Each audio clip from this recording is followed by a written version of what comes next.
Hello दोस्तों, स्वागत है आपका अपने खुद के यूट्यूब चैनल द टेक्सलेंट्स में। आज हम बात करेंगे income tax high value transactions और ई कैंपेन नोटिस जो आता है हमें ईमेल से या मैसेज में, उसका हमें किस तरह रिप्लाई करना होता है और क्यों आता है इस तरह का नोटिस। तो स्टार्ट करते हैं। सबसे पहले बात करते हैं income tax high value transactions क्या होती है। देखिए, जब हम अपनी आईटीआर भरते हैं तो हम आईटीआर में बहुत सारी चीज़ें नहीं दिखाते हैं या हमें पता नहीं होता है कि उन्हें हमें दिखाना होता है या नहीं दिखाना होता।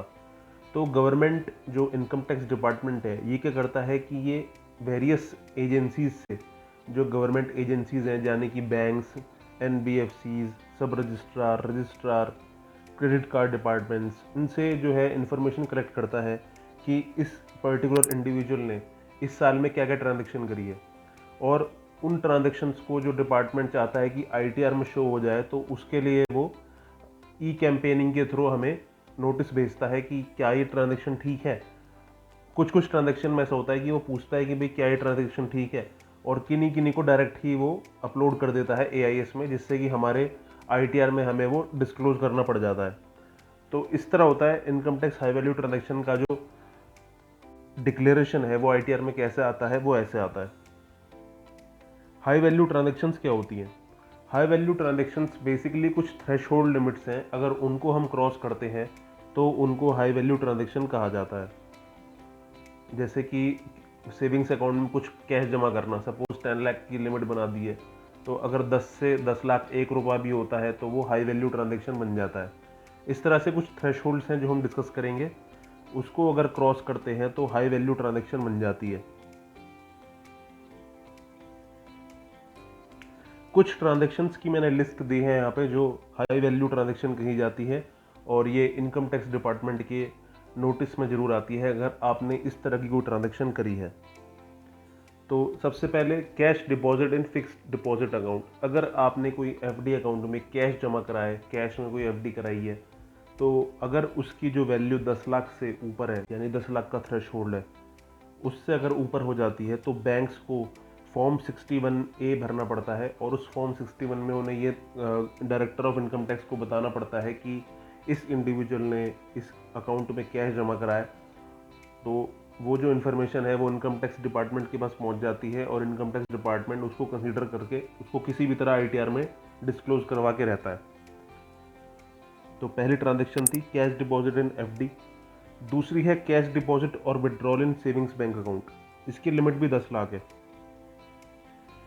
सेविंग्स बैंक अकाउंट में अगर कोई भी इंडिविजुअल कैश जमा करेगा या कैश विड्रॉ करेगा 10 लाख से ज़्यादा, तो उसको भी जो बैंक है वो रिपोर्ट करेगा डायरेक्टर ऑफ इनकम टैक्स को फॉर्म 61A में, जिससे कि वो ट्रांजेक्शन जो है गवर्नमेंट के इनकम टैक्स डिपार्टमेंट के नोटिस में आएगी, और वो वाली इन्फॉर्मेशन आईटीआर में किसी भी तरह डिस्क्लोज करनी होगी। कैश डिपॉजिट और withdrawal in a current account. इसकी लिमिट है 50 लाख। अगर हम कैश जमा करते हैं या विड्रॉ करते हैं करंट अकाउंट में तो उसकी 50 लाख की लिमिट है। अगर हम ये लिमिट को क्रॉस करेंगे तो जो बैंक है उसको फॉर्म 61A फाइल करके इनकम टैक्स डिपार्टमेंट में हमारी इन्फॉर्मेशन देनी होगी, और इस तरह से इनकम टैक्स रिटर्न में ये डिस्क्लोज हो जाएगा। सेल और परचेज ऑफ इमूवेबल प्रॉपर्टी। इसकी लिमिट है 30 लाख। अगर हमने कोई भी इमूवेबल प्रॉपर्टी परचेज या सेल करी है 30 लाख से ऊपर, तो उस केस में भी जो रजिस्ट्रार है वो सारी इन्फॉर्मेशन डिस्क्लोज कर देगा इनकम टैक्स डिपार्टमेंट में, और इनकम टैक्स डिपार्टमेंट उस इन्फॉर्मेशन को हमारे ईआईएस में चढ़ाएगा, और हमें अपनी आईटीआर में उसको शो करना पड़ेगा किसी भी हालत में।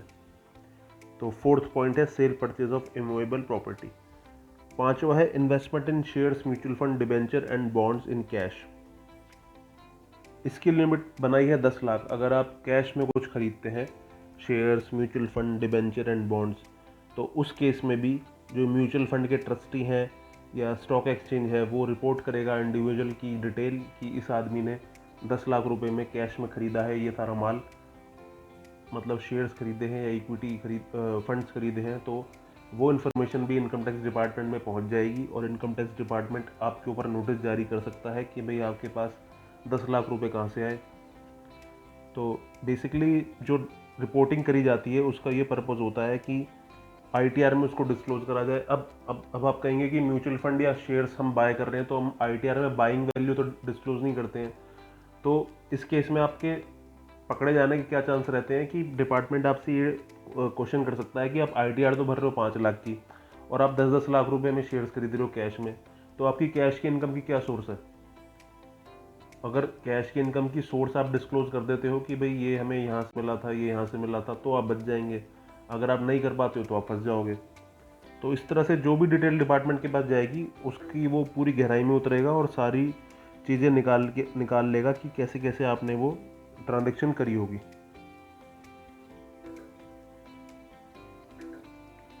Payment of credit card bill in cash. अगर आप कोई क्रेडिट कार्ड की पेमेंट करते हैं कैश में 1 लाख से ऊपर, उस केस में भी जो क्रेडिट कार्ड की कंपनी है या बैंक है उसको भी आपकी डिटेल जो है वो गवर्नमेंट को देनी होगी, इनकम टैक्स डिपार्टमेंट को देनी होगी। तो इनकम टैक्स डिपार्टमेंट आपसे पूछेगा कि भाई तुम 1 लाख रुपए कैश में कैसे जमा कर रहे हो, 1 लाख रुपए तुम्हारे पे कहाँ से आए।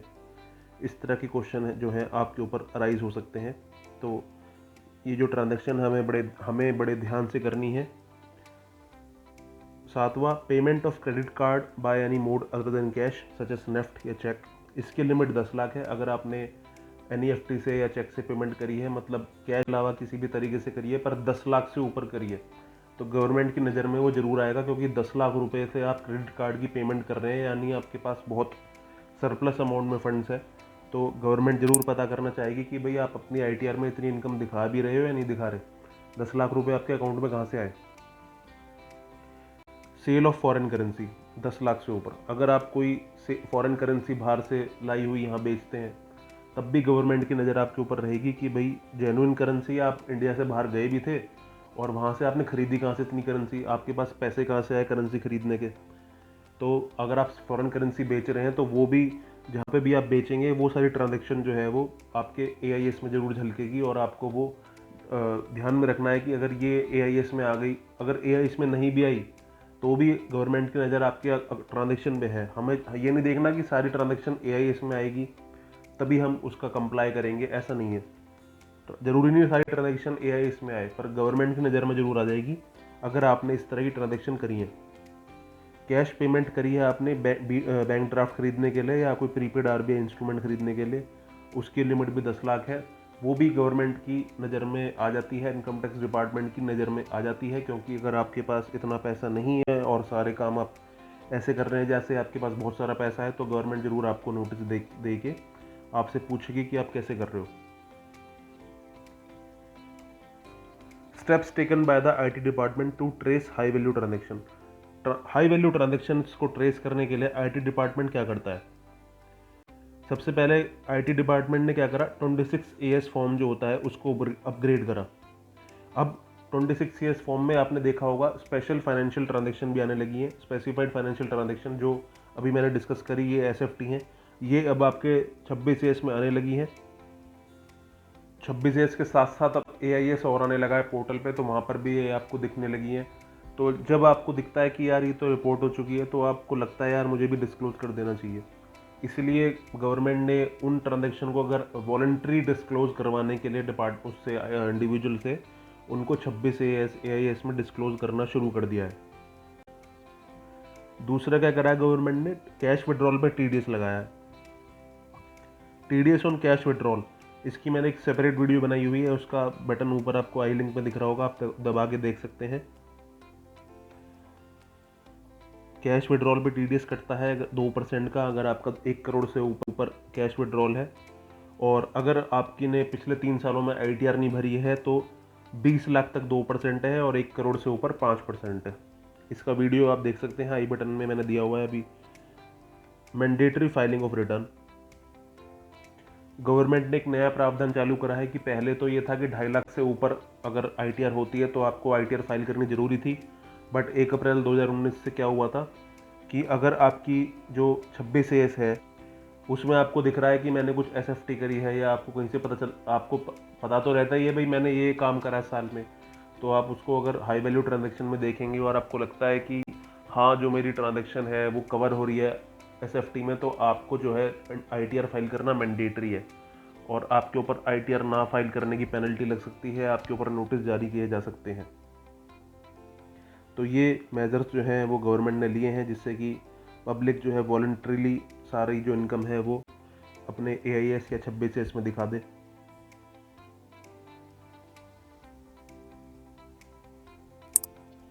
अगर आपके 26S में SFT ट्रांजेक्शन दिखती है तो आपको पहले वेरीफाई करना है कि SFT ट्रांजेक्शन जो 26S में रिपोर्ट हो रही है वो करेक्ट है या नहीं, और अपनी ITR फाइल करते हुए आपको वो सारी ट्रांजेक्शन डिस्क्लोज भी करनी है, और ये भी इंश्योर करना है कि उस पर टैक्स अप्रोप्रिएटली जमा हो गया हो, ताकि कोई इनकम टैक्स नोटिस आपके ऊपर ना चिपक जाए आके।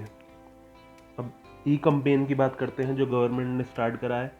गवर्नमेंट ने लोगों को वॉलंटरीली कंप्लाई करने के लिए ई कैंपेन स्टार्ट करा है। ई कैंपेन का एक नया पोर्टल है इनकम टैक्स पोर्टल से अलग, और इसमें क्या होता है कि उन लोगों को टारगेट करा जाता है जो ITR नहीं फाइल करते हैं, या जिनकी ITR में डिस्क्रिपेंसी है, डेफिशिएंसी है।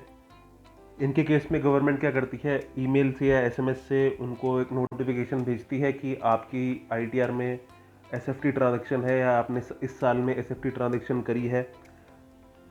गवर्नमेंट एजेंसी से डाटा लेके, जैसे शेयर मार्केट से डाटा लेके, बैंक से डाटा लेके वो नोटिस भेजती है कि आपके पास ये ट्रांजैक्शन आ रही है, तो ये करेक्ट है या नहीं है।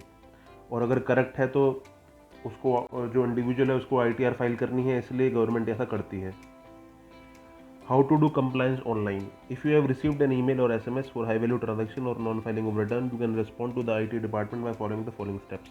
पहला क्या है, login to your income tax filing account. सबसे पहले अपने इनकम टैक्स लॉगिन पे लॉगिन करिए।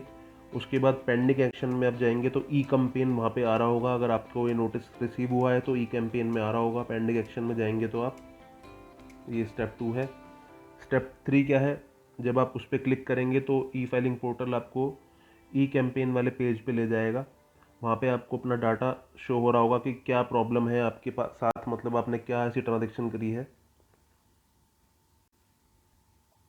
वहाँ पे आप देखेंगे तो 2 कैटेगरी बना रखी हैं, प्रीलिमिनरी रिस्पॉन्स है और feedback on information on AIS है। 2 तरह की कैटेगरी हैं। प्रीलिमिनरी रिस्पॉन्स में क्या है, इसमें गवर्नमेंट बेसिक क्वेश्चन पूछती है, जैसे कि आपसे पूछेगी कि भाई आपने ITR भरी है, आप उसमें लिखेंगे हाँ मैंने भरी है। तो इस तरह का प्रीलिमिनरी रिस्पॉन्स वाला एक टैब है, उसमें छोटे मोटे क्वेश्चन आते हैं, वो आपको रिप्लाई करने होते हैं। तो जैसे गवर्नमेंट ने अगर आपसे पूछा कि भाई आपने ITR फाइल करी है या नहीं करी, तो आप उस पर क्लिक करके डालेंगे कि हाँ मैंने फाइल करी है कि नहीं करी, स्टेप 2 में। स्टेप 3 में एडिशनल डिटेल मांगी जाती है कि भाई एक्नॉलेजमेंट नंबर डालिए, ईयर डालिए, कब फाइल करी थी, किस तरीके से फाइल करी थी, ई फाइल करी थी या पेपर फाइल करी थी, सर्कल वॉर्ड डालिए, कोई रिमार्क्स डालिए। इस तरह की इन्फॉर्मेशन गवर्नमेंट आपसे मांग सकती है। अगर ITR नहीं फाइल करी है तो आप उसका रीज़न देंगे कि मैंने इसलिए नहीं करी है, और रिमार्क्स देंगे। और सब कुछ फिल करने के बाद आप अपनी एक्टिविटी हिस्ट्री देख सकते हैं कि आपने उसका क्या रिप्लाई करा, स्टेप 4 में। और अगर आप वैसे ही खोल के देखेंगे और आपको नोटिस नहीं आया है तो, और उसको वैसे ही आप खोल के देखेंगे तो आप वहाँ पे मैसेज मिलेगा कि no compliance record has been generated for you. दूसरा जो टैब है वो आता है submit feedback on information in AIS। तो आपको फीडबैक देना होता है कि ये जो इन्फॉर्मेशन आ रही है ये करेक्ट है या गलत है। और L1 इन्फॉर्मेशन पे आपको फीडबैक देना होता है which is marked as expected. मतलब एक्सपेक्टेड मतलब वो गवर्नमेंट एक्सपेक्ट कर रही है कि आप इसका रिप्लाई करेंगे, तो वहाँ क्लिक करके आपको जो है इन्फॉर्मेशन देनी होती है। और वहाँ पे आप जाके अपना फीडबैक दे सकते हैं कि भाई हाँ ये ऐसे से आई थी और ऐसे से मैंने करा था। और अगर नहीं गलत है तो आप उसमें गलत का भी जो है रिप्लाई दे सकते हैं। तो इस तरह से आप रिप्लाई कर सकते हैं। देखिए गवर्नमेंट जो है, आप ये नहीं चाहती कि आप टैक्स ज़बरदस्ती भरें, पर गवर्नमेंट चाहती है कि बेसिकली आप जो सारी चीज़ें हैं वो खुद ही बता दें। तो इसलिए गवर्नमेंट पहले से ही इंश्योर करना चाहती है कि गवर्नमेंट को लगता है कि कई बार ऐसा भी हो जाता है कि हमारी ही इन्फॉर्मेशन गलत हो। इसलिए गवर्नमेंट ने ई कैंपेन चलाया था कि आप खुद ही बता दें हाँ भाई ये इन्फॉर्मेशन सही है या गलत है, जिससे आपको भी दिक्कत ना हो। तो हमें जो गवर्नमेंट के नए नए तरीके हैं इनको अपने अंदर इम्बाइब करना चाहिए, और जो कंप्लाई करना चाहिए इस तरह के नोटिस आते हैं, क्योंकि ये हमारे ही फ़ायदे के लिए हैं। तो इस वीडियो